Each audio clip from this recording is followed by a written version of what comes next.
Hi, Siri. I'm looking for a new podcast, one that preferably is hosted by a UF Hall of Famer, one that airs every weekday that would bring me everything I need to know about the Florida Gators, including news, analysis, and opinions. Siri, is there such a show? Have you heard of PodUp with Matthews in the morning on Facebook, YouTube, Twitter, or any podcast platform? Oh my gosh, why didn't I think of that? UF Hall of Famer Shane Matthews has a show every weekday. I'm gonna go check it out tomorrow. Thanks, Siri. Well, good morning to you. Where are we? The 8th day of May, 2024. Yeah, I'm not Shane Matthews. Seth Harp from Harp on Sports. In for Shane today, of course, JC. Welcome to PodUp with Matthews in the morning. Coming to you live from the Crime Prevention Security System Studios, large enough to serve you and small enough to care. Got a busy show for you today with JC. Of course, you have any questions, fire away, courtesy of Meldon Law on Facebook, the only official injury and accident law firm partner of your Florida Gators. YouTube questions brought to you by Quality Plumbing, residential and commercial plumbing services and emergency repair since 1984. 40 years, baby. Our name says it all, and you got a text for us. You can fire that off as well, courtesy of the Titan MRI text line, 352-353-7465. That's 352-353-7465. JC, ton of different places we can start. Of course, NHL playoffs are in full swing. NBA playoffs are in full swing. I got a story for you guys today. CBS Sports is reporting that welcome to the NIL era of tournaments, where at least in college basketball, the vault is being opened up. You come and play. We give you money. It's going to cost you home games, but you'll have a bunch of more NIL money to pay your players. That way the fans don't have to. So I'm going to gauge your thoughts on that. But, of course, here we are in the middle of the week. We only have what? No, we don't have any. No more, at least on the schedule right now, Gator baseball midweek games as they wrap up the home slate with Kentucky this upcoming weekend, head to Georgia next weekend. Yeah. JC, they've needed these so-called gimmies in the middle of the week to stay above 500. They're what? 2 games above 500 now? Yeah. 6 conference games to go. What did they stay above 500? I say they do. You know, you've got Kentucky as a very good baseball team, but you're getting them at home this weekend. They got a big win last night against South Florida. Needed that, had to have it. I think we made a mistake, Shane and I, and maybe others this year, minimizing the importance of the midweek games. I think we could have and should have probably thought of that a little bit more clearly and more objectively, I think. I think what we were doing is essentially just kind of making excuses for a team that's basically just a 500 team. And so I thought that was a good thing that they did was win. Listen, here's the one thing about the Gators. If they do get in, I will tell you this. If you're hosting a regional in, say, Hattiesburg, Mississippi, or Louisville, Kentucky, or anywhere like that, maybe the last team you want to see come in as a 3 or a 4 seed would be somebody like the Florida Gators. That might be the last team you want to play in your regional as somebody seated really low in a regional. There's 4 teams that go to regionals all around the country.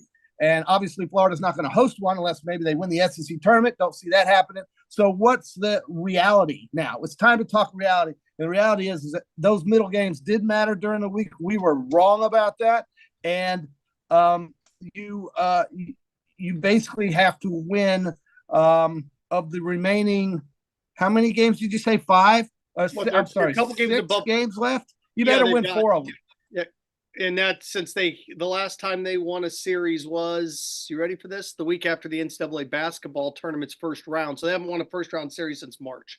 Or an SEC series, they've dropped 5 forever. So that's So this is something that they've got to get better with. And so having said that, it's not over yet. It's not over. I think there's still life. That game last night meant a lot. Yeah, and look, it's one of these things, and JC, I think we said it a couple weeks ago when I was in here with you. Was it 2 weeks ago now?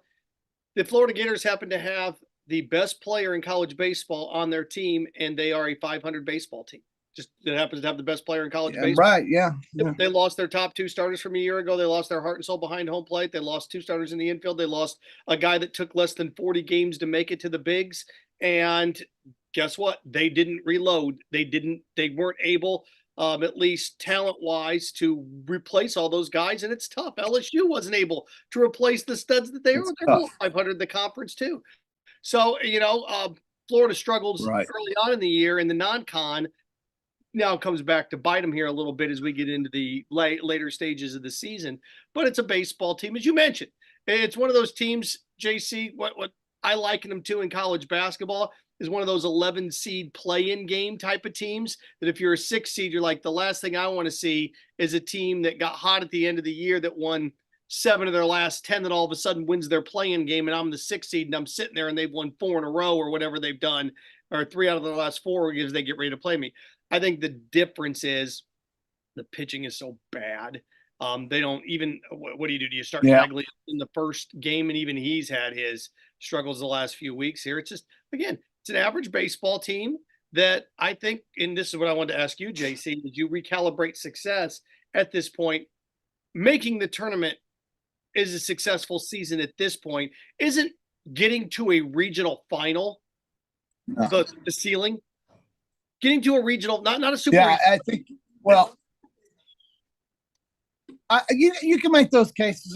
To me, if you're the Florida Gators and you played in the national championship finals last year, and you are Kevin O'Sullivan, and you look at his resume and all the accomplishments that this school has had in baseball, anything short of a super regional to me is a disappointing season. Period. I mean, if you don't make it to a super regional, not just going to Hattiesburg and losing 2 out of 3 games, I'm talking about getting to a super regional. You have to be one of those 16 teams.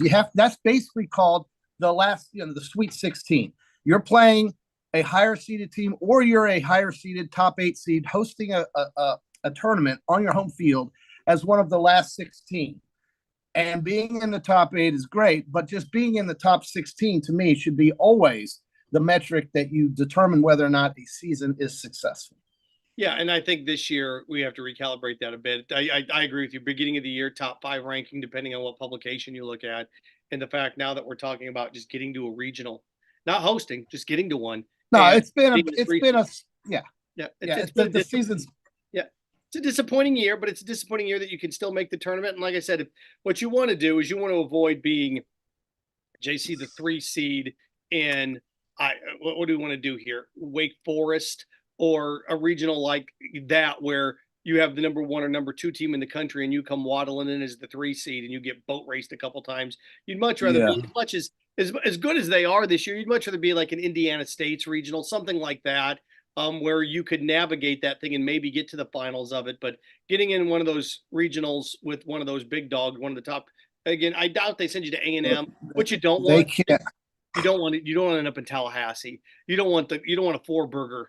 Or possibly a 5-burger on your scenario, right? Because it's possible that you could lose to them and then navigate your way through the loser side of the regional and then lose to them again. The last thing you want to do is end up in Tallahassee and going 0-5 against the Knolls this year.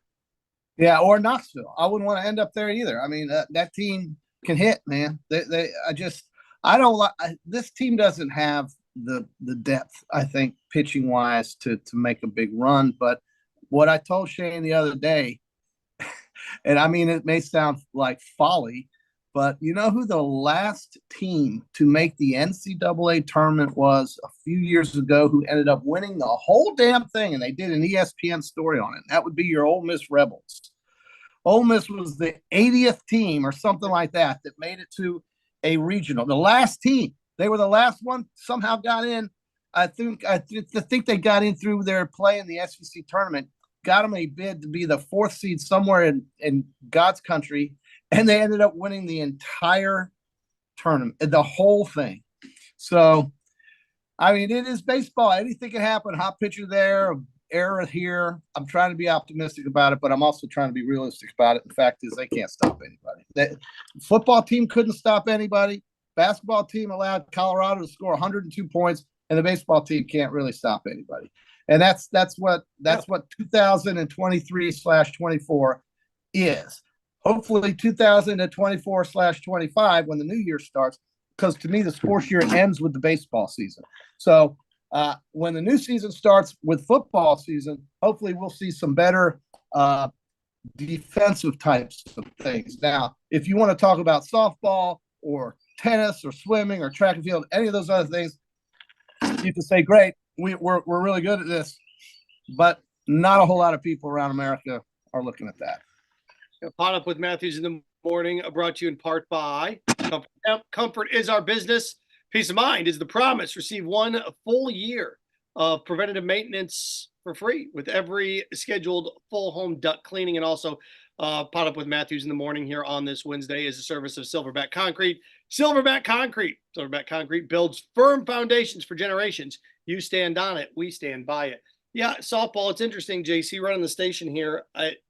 Trying to navigate all these games this weekend, and we won't be able to play the Friday game because it's if they win Thursday, then they'll play the exact same time as baseball on Friday. The good news is if Florida softball makes it to the championship on Saturday, baseball plays at noon against Kentucky, so we'll be able to carry that. It's a team that just swept A&M. You're talking about a team that's hot. This team's hot coming down the stretch. They've won, 6 of their last 7. They hit the SEC tournament. Freshmen are great. Yeah. Yep. They play a team that no matter who they play in the opening round, they've won 2 or 3 against both of them. And then they play, if they win that, the team that they just swept. But Tennessee's the big bad wolf waiting in the wings, and they're going to have their hands full with the balls. But it's also one of those things where Tim Walton's team was picked to finish 8th. They finished 2nd in the SEC. They're going to host a regional. If they can make it to the SEC championship game on Saturday, JC, they probably have a very good chance to host a super regional. So it's funny. The baseball team comes in picked to finish 2nd in the conference. They are right now 9th. Softball's picked to finish 8th, and they finished 2nd. So what it is, it's robbing Peter to pay Paul this year in your spring sports. Softball is where baseball was going to be, or at least we thought, and baseball is where softball was predicted to be. Yeah, Tim's got one of his better teams. And I think, he's had a lot of great ones. I mean, they've gone to Oklahoma City. You can't – I mean, you need 3 hands, right, to count how many times they've been there. And that's the goal, of course. Winning a super regional now and hosting a super regional is expected at Florida. And so I think you can probably look forward to something like that being the case this year. And I'm excited at least for that because Gator fans love Gator softball. And I used to be one of the biggest fans there. I haven't gone to as many games as I did in the past, but I keep my eye on them. I love the Waltons. So I think he's done a really good job of reloading that roster. It wasn't a great year last year, honestly, and we all know that. By his standards, it was probably one of his worst. But I think with the way the roster has performed this year, especially the freshmen, I got good vibes with Florida softball, and we'll just see where it takes us. One other thing, Seth, I wanted to bring up since we're in the college world right now before we jump forward, is that I was reading something from this thing called the College Football Network. It's all over. You can read it on any portal. And, this was on, and I can't even believe I'm saying this, but this was on msnbc.com or something. Okay. But I pulled it up. They were measuring strength of schedule for football going into this season. Obviously, I think we all know who is number 1 in terms of the strength of schedule score. That would be Florida. Okay. But what I was surprised to see was Georgia wasn't even in their top 10. And when I think of Georgia, I think of a school that's really taken off. Kirby Smart with his $13 million a year and so forth, the great recruiting classes, all the NFL players. Georgia's really been rarely challenged during the regular season. And this year, they are playing at Alabama. They are playing at Texas. They are playing at Ole Miss. They open the season at home in Atlanta against Clemson. So that's a neutral site game. Clemson will have just as many fans there. Those are 4 toughies right there. And I don't care any way you cut it. Yeah, Carson Beck's coming back here, and they've got all these players there. They can be beaten. Okay, they had some tough, tight games last year, and they got beaten in their most important game last year. So it's good to see that they finally got some road games, and they're finally playing some difficult teams. So Georgia was ranked in this poll all the way down to number 13. And I just gave you 4 games right there that are, difficult by any team's metrics. So I was not surprised to see Florida with the toughest schedule, but I was surprised to see Georgia that far down the list. Yeah, and look, the way you look at it, too, is the one thing that Georgia has going for them, those difficult games, is they're spread out a little bit, where Florida is completely on the back end, right? They've got what I call what the holy, trinity of terror, or whatever you want to call it, where Yeah. what they have, is it Texas, Georgia, and LSU. LSU, 3 straight weekends. So yeah, Well, we know, yeah. and Shane will say, "Well, hey, dude, you got to play it. You got to embrace it." Okay, great. I'm embracing all of it. Okay, but the reality is that I don't like it. I don't think it's going to go well. How's that? So I think you can embrace and say, "Yeah, we're going to go win these games. We're going to go fight. We're going to fight. Florida, dude." I mean, they didn't do Florida any favors when they came out with this schedule. Oklahoma is number 3 with the third hardest schedule. Their toughest game will be at Ole Miss, according to this publication, and Alabama coming to town. Texas is traveling at Michigan. Michigan has some tough games as well at Southern Cal and Oregon. Kentucky's another team that Georgia's going to play on the road this year. I know they always beat Kentucky, but it's a physical game, and it could be a difficult game. So that's all I'm saying. But the thing is, this is what's crazy about this all the time. Trying to think, JC. This is the last time. Well, it's been 15 years. The last time Georgia took the field with the best quarterback in the country. This year they will do that. Now you can sit there and say, well, he's not going to end up being. But on paper, he's the number 1 pick in the draft. He could be, but I think the kid at Texas too, Seth, with Sark calling plays. Yes. Yep. And so to me, Seth, give me just, this is really premature, but let's talk about. Tell me the 4 best teams going. The 4 teams that you think will get through it all. Who are the 4 best teams? What I do with this is I go with the teams with the best quarterbacks. So at least here initially, that's what I would do. So I would go Quinn Ewers in Texas, number 1. I mean, yeah, they lost Xavier Worthy and they lose a bunch of guys, but they still have a quarterback. They get Arch Manning. So Texas. I like Texas. I like Georgia. Carson Beck. I mean, look, right now he'd be the number 1 pick in the draft. So I like him a lot. And, everybody's down on them, but I'm not going to be, and that's Ohio State. JC, they have SEC talent in the Big Ten. Michigan lost. Harbaugh, they lose their heart and soul. I understand they promoted from within, but Ohio State loses. But Ohio State, I'd have those 3 right there. So Texas, Georgia, Ohio State. I don't know about Alabama. Quarterback back, though, right? Jalen Milroe, but with new coach, I don't know what that's going to look like, too. So stability is important. I look at this at the ACC. Nobody really jumps off the page to me from the ACC. You look to the Big 12. Is there anybody in the Big 12 that does anything for you now that all these other schools from the Pac-12 have joined the Big 10? USC, but they're going to have to usher in a new quarterback, and that didn't end well.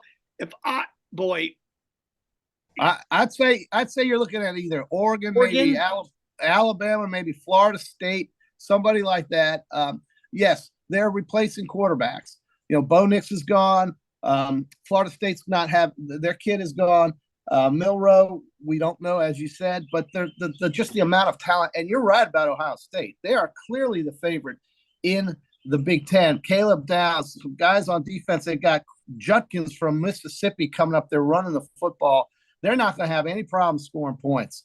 And I don't think in that league anybody's going to match them athletically or in any other way, talent-wise, on the field. So, yeah, Ohio State clearly to me is in that top 4. Absolutely is, 1,000%.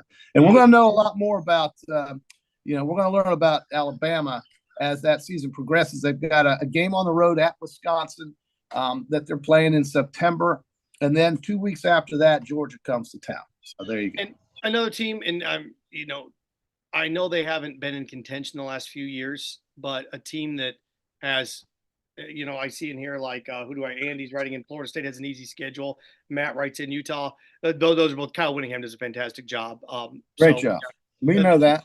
The team that's got an easy schedule is Notre Dame. Go look at Notre Dame's schedule. I think only 7. All right, maybe it was 8 teams were 500 or below last year. JC, really? They're scheduled. So but they still have. I think their toughest game, I believe, is at Florida State. Is their toughest game on their schedule? Well, okay, so yeah, they're going to open up with Texas A&M. I think that game's in Texas. So I regardless, Elko's going to have his guys. The place will be going sideways, back and forth. There's a game with Louisville at home. That they're going to run up and down the field. They're going to try to get in a foot race with Notre Dame. Louisville will. But Notre Dame is going to play Florida State at home this year in November. That game's in November. And then other than that, you're right. They play a game on the road at USC. So it's not overwhelming. Yeah. No. So it depends on where, and you talk, they're a little front loaded, but they're front loaded, JC, with Texas A&M. I think 7-5 is a good year for them, right? Louisville had a great run last year, came on strong, but again, Elko's there. Elko's former quarterback is going up against him. I don't know advantage who in that situation, but I get that's just one of those other teams, not top 5, JC, but college football playoff. Watch out for the Irish, just because of how weak the schedule. Yeah, they don't have Ohio State or a Michigan or anybody like that on there this year. There's 10. There's what do we got? 12 teams. We got 12 teams playoff. They're going to be one of the 12. I think there's no doubt in my mind, unless they just have really bad luck on the injury side of things. But Freeman's got them playing well there. They will be a playoff team. I completely believe that. Yeah. PodUp with Matthews in the morning, brought to you in part by Tropical Smoothie. Live a healthier lifestyle with their bold, flavorful smoothies and amazing food. Tropical Smoothie. When you eat better, you feel better. And also Peachland Dentistry. Peachland Dentistry, Gator Nation's #1 choice for dentistry in Port Charlotte and the surrounding areas. Visit them at peachlanddental.com. And Friday, Peachland Dentistry, JC and the QB's weekend picks. Got the PGA Championship on the horizon here. So, love that. Tiger, El Tigre. He plays Valhalla well. He's done well in Louisville. I mean, that's a very good course, but it's pretty simple to me. It's Scheffler and everybody else, just because of how consistent that guy is and how good of a player he is striking the ball from the fairways and from the tee box. I mean, anybody, when you look at these guys that win these tournaments, Seth, the first thing they do is it's driving accuracy, getting the ball in the fairway. Yeah. That way you can attack the hole. Everybody can do that in that PGA Tour, but the reality is the ones that do it consistently are the ones that challenge for wins. And Scheffler has a great year going. He's already got one major and a TPC and everything else that you can throw at him. Isn't that amazing? Since Tiger, it is amazing. Tore his ACL. What is that? 16 years ago now, 17 years ago now. That U.S. Open. That's still one of the most impressive things I've ever seen. Is against Rocco Mediate. On one leg. U.S. Open at that, walking that sucker. We've had pockets in golf, haven't we, JC, where he was done. Then Rory came in for a couple years, tore it up for 3 or 4. And then after that, it was Jordan Spieth that came in for 3 or 4. Mickelson had a pretty good run.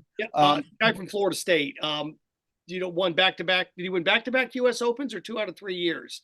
Then Florida State. Yeah. Come on, Seth. Good gracious. He won 4 majors out of 8. Come on, brother. Why can't I? Somebody's gonna help me, man. You're talking about Brooks Koepka. Brooks Koepka, yeah. Sorry, man. Yeah. So Brooks Koepka lights it up. I mean, you had these. Basically, Tiger was this dominant monster figure for 11 years. And then what we've had after that are these pockets of guys for 4 years. So are we in the Scheffler pocket now? Before that, you could say maybe John Rahm for a couple after Koepka, but you've had these strong runs where these guys are really good and win multiple majors in a 3 or 4 year stretch. And then the next guy comes in and you don't really get into dynasty mode. I think some of these guys like Cam Smith and Rahm, and maybe to a certain extent Koepka, could have gone really good with these major championships, but then they decided to join Live, and their competitive nature, I think, declined. I think that Live is not as a competitive event or tour, and I don't think anybody really cares because the money is already in the bank, Seth. And they can play in the majors, but I think they lose their edge playing on Live. I totally believe that. I saw it at the Masters. Dustin Johnson looked like he had no idea, and he's a former champion at Augusta, and he was lost out there. And so to me, those guys basically said, "I'll take the hundreds of millions of dollars." Can't blame them for that. But what they gave up to me was that edge that is required on a week-to-week basis, like you're seeing with Scottie Scheffler right now. And I think Rahm was that guy, but he just took $500 million. Okay, great. Okay, go take your $500 million and go play in China. Last week, Brooks Koepka won a tournament in China. Did you know that? No. You know why? Because nobody cares. And if we don't care, Why do you think he cares? Well, because he got to go win a tournament in China, but nobody cared. His Florida Panthers were busy getting their brains beat out with the Boston Bruins the other night. So he's going to be at game 2 tonight, though. I guarantee you they'll show a picture of Koepka in his Florida Panthers jersey, raising hell for the Panthers, fresh off his startling victory and riveting victory in China. And I can almost promise you he won't be – I would be willing to bet he won't be in the top 10 in Valhalla. I'd be willing to bet you that. Well, JC, it holds true no matter what anybody says, that I try to tell people this all the time, whether they're athletes or coaches. At the end of the day, athletes and coaches are mercenaries, and it's not about the money. It's true about 1% of the time. With the live guys, I think it was about the money. Of course it was. Of course it was. 99.999. It's always about the money, except if you get into a situation where you play in Texas or Florida, where there's no state income tax, but then it's still about the money because you can go there and not get your state income tax. There you go. All right, here we are. Halftime. I know we haven't got into professional sports here. With what's going on, but the Panthers are still around. The Magic are done now. The Heat are done now, at least in the state. We know the Lightning are done now. And the Rays seem to be getting things back on track, but we're going to talk a little bit of NBA playoffs. JC, I know you had some things. And also I want to come back and hit you with this, that CBS Sports has a story that I read this morning about how NIL is now leading to scheduling changes, at least in basketball. And I want to pick your brain about whether or not the Florida Gators need to be all over this in football as well. They're not in basketball yet, but should Scott Strickland go down the NIL change our schedule for football path? I had that question for JC next. Seth Harp, Harp on Sports, in for Shane Matthews on this Wednesday edition of PodUp with Matthews in the Morning. We want to take this moment to thank our sponsors who keep the show going and pay the bills. Our premium sponsors are Crime Prevention Security Systems, large enough to serve you, small enough to care. Titan MRI, Gainesville's only locally owned and operated MRI facility. Meldon Law, the only official injury and accident law attorneys of the Florida Gators.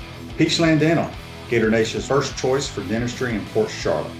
QC Kinetics, live pain-free with QC Kinetics. Campus USA, put some star power to work in your financial life with Campus USA Credit Union. Comfort Temp. Comfort is our business, peace of mind is our promise.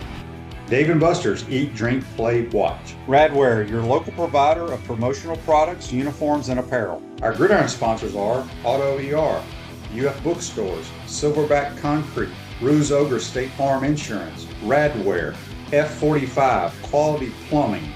Our touchdown sponsors are Adams Ribs, Gator Dominoes, Celebrate Primary Care, Gator Bait Media, Okido America, Style Cuts, Ironwood Golf Course, Big Mills Cheesesteak, McDonald's of Gainesville, 84 Lumber, Dowling Signs, Baker's Sporting Goods.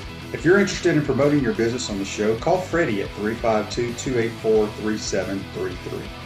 If you like what we're doing here, make sure to follow us and support the businesses that support us. Hi there, this is Coach Steve Spurrier, and I want to let you know that by popular demand, Spurrier's Gridiron Grill's delicious brunch is now served in a premium buffet. You have spoken, we have listened, and we're now serving Gainesville's only elevated buffet, complete with an omelet station, ginger sage chicken sausage, shredded short rib, and of course our chicken and waffles. Plus, you can enjoy bottomless mimosas and Bloody Marys. So join us every Saturday and Sunday from 11 to 3 for the best brunch in town.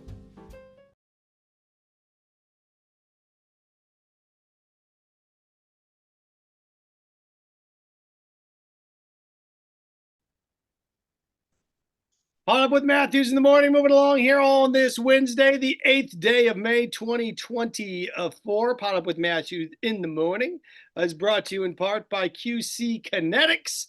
QC Kinetics, for long-lasting relief, no surgery, drugs, or downtime. Schedule your free consultation with QC Kinetics today. Also, you want to be a part of the show? Different avenues. Of course, Facebook Live, courtesy of Meldon Law. Facebook Live question is brought to you by Meldon Law, only official injury and accident law firm of the Florida Gators. YouTube questions, courtesy of Quality Plumbing, residential and commercial plumbing services. Emergency repair since 1984. Their name says it all. You have a text, fire away, courtesy of the Titan MRI hotline, 352-353-7465. That's 352-353-7465. And PodUp with Matthews in the morning, as always, coming to you live from the Crime Prevention Security System Studios, large enough to serve you and small enough to care. All right, let's see here. Let's do this. Well, I was going. I got an NBA thing, JC. I saw this story and I want to pick your brain about this because, it's interesting because I went to school in the MAC. We have no money. That's why we play games on Wednesday and Tuesday nights in November in front of 62 fans. We label it MACtion. I love it because I get to see my alma mater play. But JC, the sacrifice for that is I don't get to go any games ever because they're playing in the middle of the week. And they do that because the TV money outweighs the money that they would make in ticket sales. That shows you how much power TV money has at the end of the day, or at least streaming services have. So now we're into the era of pay for play a little bit, right? And this came down this morning, at least I saw this morning, that there's a new tournament getting ready to head to the Strip in Vegas in basketball next year. It's called the Players Era Festival. It is an NIL tournament. No make bones about it. They are paying you to come play. NIL money for the athletes. Live music, other attractions. They're talking about having rappers, performances. It's going to be, Super Bowl pre-week during the beginning of the year. It's going to be around Thanksgiving. $1 million NIL payouts per team. So each team gets $1 million for NIL money. Right now, this year's teams are locked in. They are including, ready for this, 2 SEC teams. Alabama and A&M are the 2 SEC teams. You have Houston, Notre Dame, Oregon, Rutgers, San Diego State, and the 8th team will be a mid-major. Okay. A small group, which, oh my gosh, if you're a mid-major, if you are I'm trying to think of some of the teams that, if you are a Florida Atlantic that went on a run, or Illinois, Chicago, or you were one of these teams that went on a run a couple of years ago, hallelujah, man, $1 million make a world of difference there. It's not going to be a 1-year thing. They're going to say it's going to be a 2-year thing, or at least they're getting ready for year 2. In 2025, they're going to expand to 16 teams. Their targets include Duke, Gonzaga, Kansas, Michigan, Syracuse, and Virginia about 2025. I know that Florida loves to play in these things. They play in them almost every single year, not this thing in particular. But JC, don't you, if you're Florida, and Freddie Weeby and the guys at Victorious have done a great job of trying to get this thing back on track. They're in the right direction financially. JC, if you're Scott Strickland in that department, don't you need to sell out for this money? And in many events as you can? Give up for this? If you're referring to basketball, 1,000% yes. I mean, it's November, and I'm one of those guys that says basketball should start in January. So if you're going to do something that important, because it is important financially speaking, and you're going to go play a bunch of teams that are on the radar in basketball, and somebody's going to write you a check just for landing at the airport at McCarran International in Las Vegas, why wouldn't you go if you're allowed to go or invited to go? So I'd say, yes, you should do that for sure. Yeah, and the other rule about it here, JC, that's fast. It'll cost you $200,000 to go, but you'll clear, $800,000 or something like that. And it's funny because if you win the tournament, you get $1 million too. So you get an extra $1 million if you win the sucker. So everybody's always saying, if you win, this is what this is. Here's what's funny. One of the coaches playing this year, and I gave you the teams, said, ready for this? How can you not play in this league? We are having donor fatigue at our university. Something nobody talks about. You can only, hey, give me $10.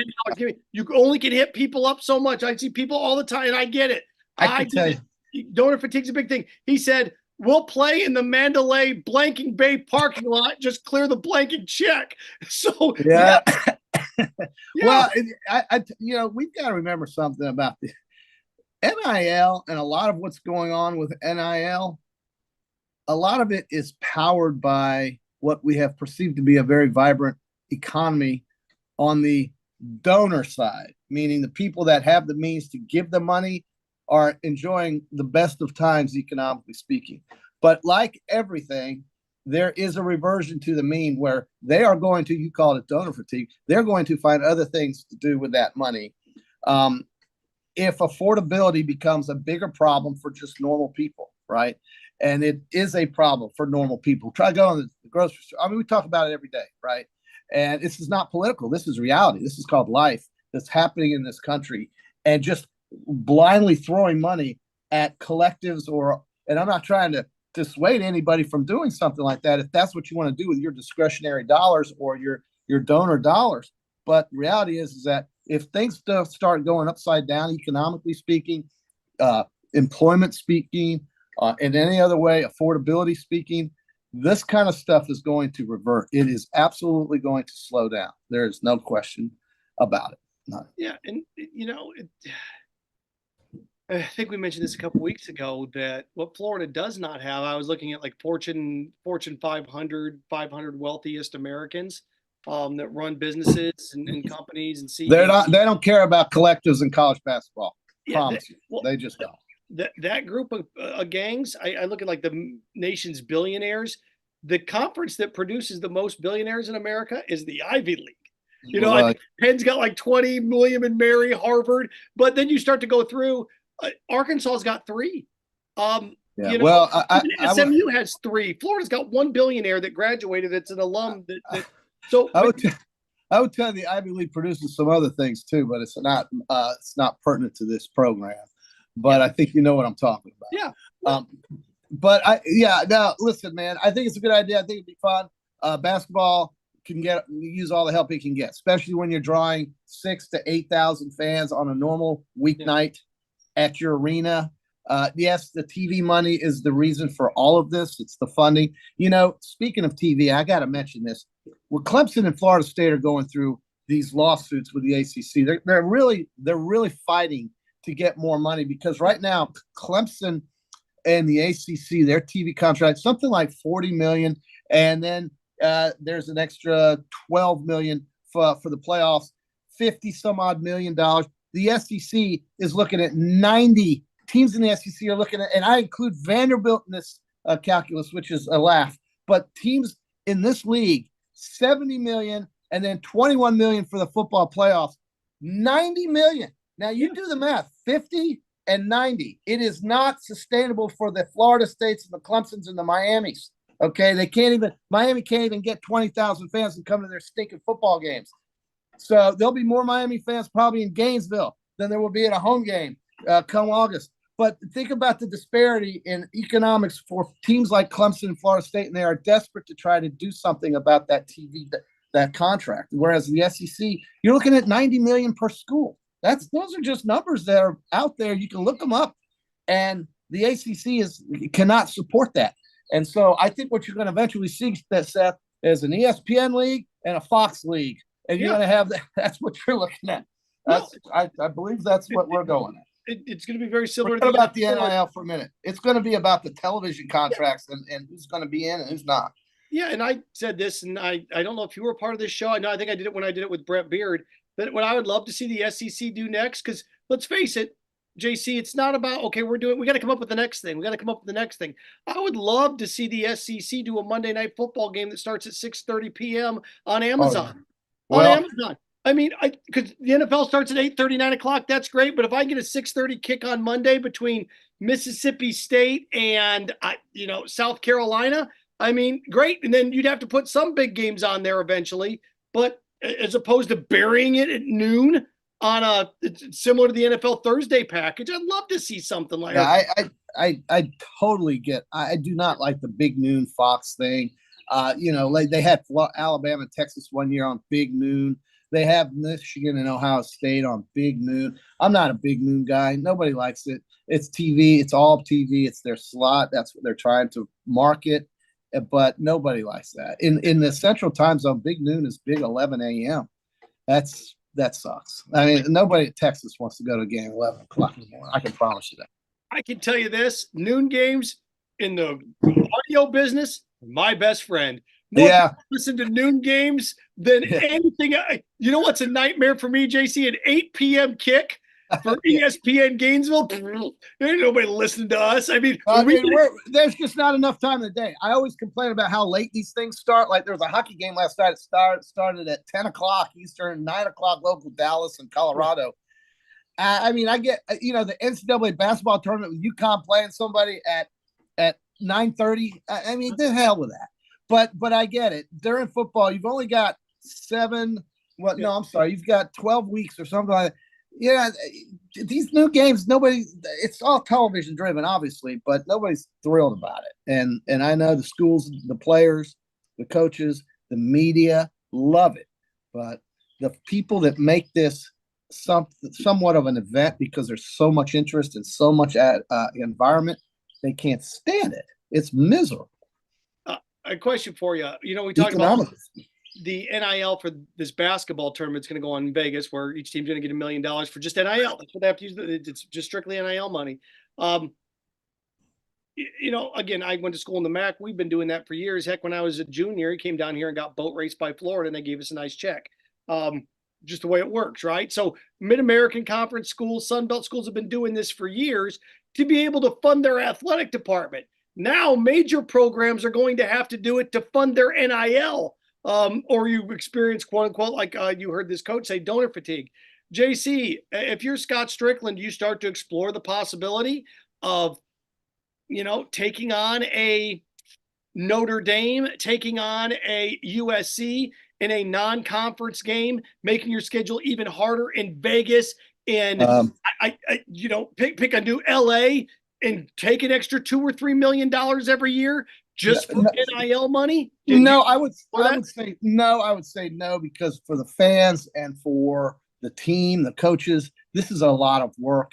And for a couple $1 million, I would say no, because you've got the money from the television contracts. These TV contracts, again, 90 some odd million per school in this league. Yeah. Now, maybe if I'm a smaller concern, like, let's face it, Florida State's not making the same kind of money as Florida is on these TV deals. You can look at some different options other than just going to court and paying lawyers forever. How they're going to get out of this grant of rights deal with the ACC, to me, legally has no door opening. I just don't know how they're going to do it. So they're suing the conference. I don't know. I've seen Florida's story is it's so difficult because some folks would argue that and I'm reading these chats on Facebook on YouTube here from Barone 71 talking about how Florida fell behind under the Foley world, and that Strickland is basically just a glorified construction overseer and fundraiser for facilities. Well, listen, you can't have it one way without that. If you're going to complain about the facilities, then when they try to do something good about it, don't complain about that either. Listen, I think the facilities were something of a problem here at Florida. I don't think there's any question about that, but they're coming on now. I think Strickland has gotten that done with the baseball and the football facility and so forth. But the stadium needs to be redone. I think there's a lot of work they can do at the Florida Stadium, and I don't think the money is going to be an issue because of the television. So yeah, and look, this is JC. The criticism of Scott Strickland. Okay, I understand where Jeremy Foley, we're Florida, we're fine. People want to come here. People want to come here. We're fine because we're special and unique. That was great, and it worked 15 years ago. It doesn't work anymore. It doesn't. What did Kurt Schilling say when they asked him about Yankee Stadium pitching there in Game 6 when he had his bloody stock about the mystique and aura of Yankee Stadium? JC, he said, mystique and aura are dancers at a club. Okay, I'm not worried about it. And it's like, wow. But it's a different mindset, mystique and aura being a Gator. I try to remind people that high school seniors this year, you ready for me to blow your mind? High school seniors this year do not remember George Bush as president. Yeah. They don't remember. Wait a second, that wasn't that long ago. They don't remember. They were 3 when he was president. So it's a different world now. And I'm just trying to give people a little bit of perspective. High school seniors do not remember life before the iPhone. Right. So they are not nostalgic. It does not matter. It does not matter to 90% of them. It's a paycheck. So it's like, we're unique and we're special. I was trying to talk to students that I was teaching about like black and white films, like, yuck. It's like, well, those I would never watch anything that, I know Avengers 6, Fast and Furious 9, Mickey Drift or whatever it's coming up next. You know what I mean? It's a different world. So I try to tell people when it comes to this, that nostalgia that Jeremy had, it's gone. It's like your parents. If you work hard and 40 hours a week and you can afford a home, you want to bet? Not in 2024, you don't. So it's a different world. And Scott, the baseball field, the softball facilities, you look at the major reconstruction that's going to go on with the football stadium. What do you want? Todd Golden's been an excellent hire as basketball coach. What do you want him to do? No, I think folks are coming around and understand that. And Barone says basically he has no issue building facilities. The issue is they should have been done decades ago. And nobody's arguing that. I agree with 100,000%. And yes, a lot of value to Title IX sports, maybe in some people's opinion, over the revenue generator was a big concern. I don't know if that's ever the case. I think everybody values football. Everybody knows football pays the bills. Yeah. Everybody knows that football, without it, nothing else happens. I get that. But Foley, that he was big on the spring sports. I mean, look at the coaches he hired. The non-revenue sports were great. He did hire Billy Donovan. You got to give him credit for that. He hired a couple of good baseball coaches, if I can recall. So, I mean, the thing is, though, the football thing was after 2008 was a disaster. You still haven't beaten Alabama since 2008. Think about that. Something like 9 games, 0-9 against Alabama, something like that. Yeah. 0-8. They used to beat Alabama in the 90s pretty regularly in the SEC games. So, well, they're not all the time, but they had a winning record against them during that time, and then came 2008. So, or 2009, I should say, 2009. Yeah. But anyway, Seth, I think Scott Strickland really needs Billy Napier to really somehow navigate this schedule and have a surprisingly good year. 7 wins would be tremendous. I'm not going to get into the wins prediction game because we all got suckered into that last year and we were miserably wrong. So we're not going to do that. I'm not going to predict the Gators win total because it's just, there's no point in it, because at the end of the year, this gauntlet of teams they play could look very different than they look at the beginning of the year. As same with Florida. They could look very different at the end of the year than they look at the beginning of the year. I just hope, and for everybody's sake over there, that they get off to a fast start. They need to beat Texas A&M. They need to beat Miami at home. They need to look good at against Kentucky and Tennessee. And then if they can do that, then people will start talking about them again. Yeah. And look, I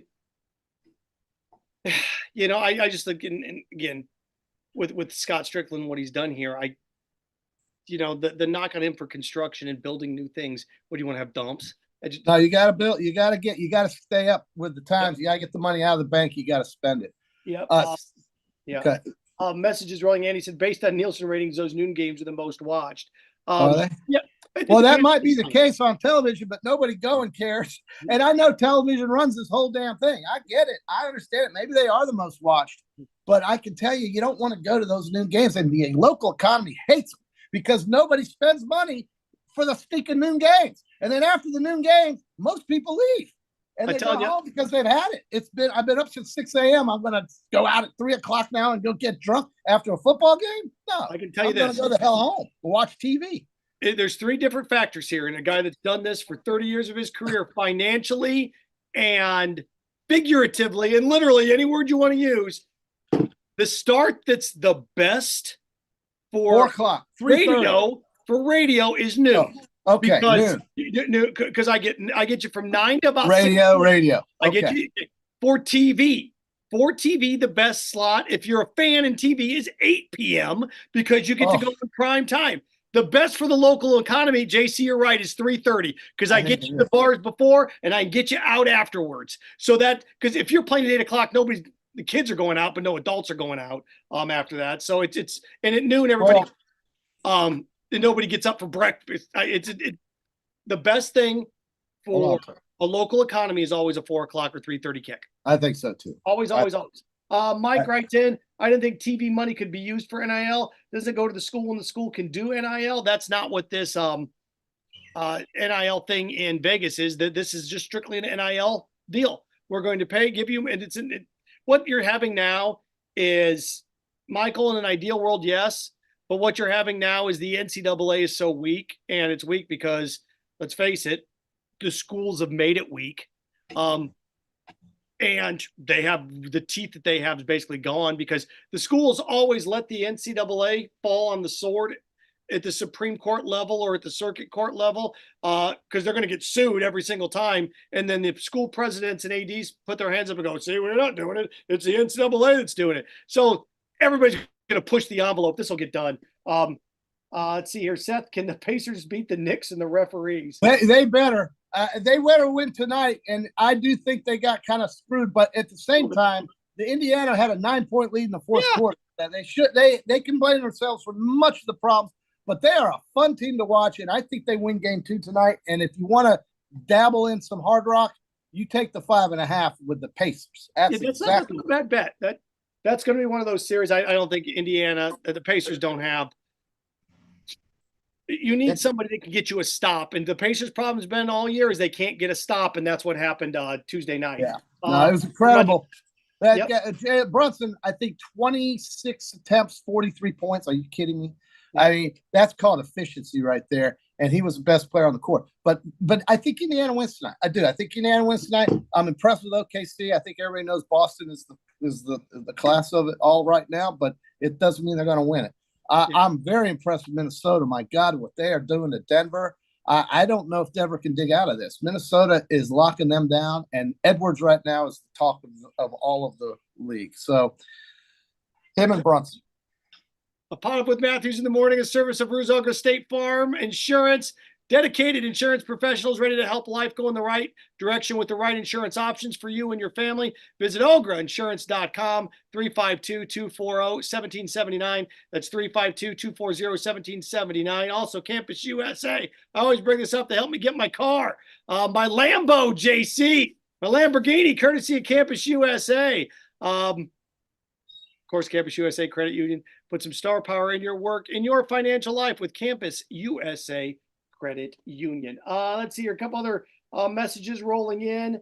Tony writes, it'll be interesting when Stanford's football team begins playing the ACC and have some of the teams like Virginia Tech have to go across the country and play in Palo Alto. They've got these fancy things now called aeroplanes. I think we're good with that.